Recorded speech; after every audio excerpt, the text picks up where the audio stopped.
Everyone, this is part 147 of me answering your Percy Jackson questions. If you haven't seen this series before and have no idea what I'm talking about, check the description of this video. It tells you everything you need to know about how you can ask me questions, how I'm going to answer those questions. All that stuff is in the description, so check the description if you want to ask me a question and want to figure out how I can answer it. All right, let's go ahead and get on to today's comments. 2 comments today. The first comment says, do you actually like Percy Jackson more than Heroes of Olympus?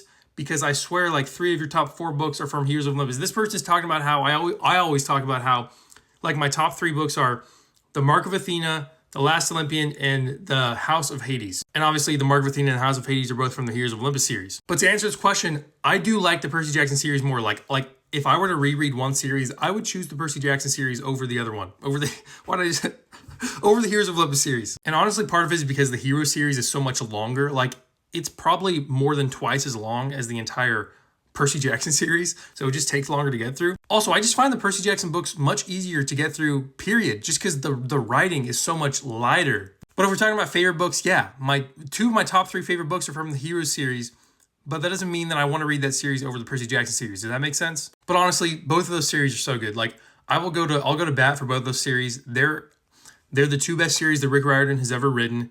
It's not up for debate.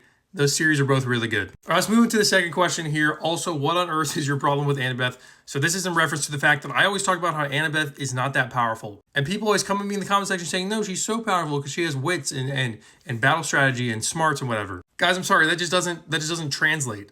Like, okay, but she would still lose to any other of the main demigods in Percy Jackson or Heroes of Olympus. She would lose to them in a one-on-one fight if they were enemies. I like Annabeth a lot as a character. Like she's one of my top 3 favorite characters probably of all time in that universe. But no, I will never relent and say that she is super powerful because she just isn't. All right, let's move on to the second comment of the day here. First question says, are my Percy Jackson edits good? I do not know. I'm sorry. I didn't this is the first time I've seen this comment, so I haven't seen your edits.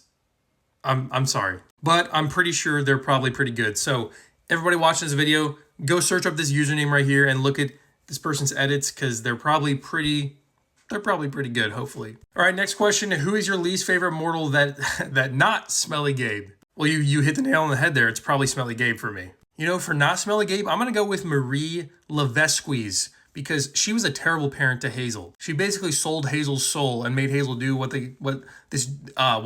Gaia wanted.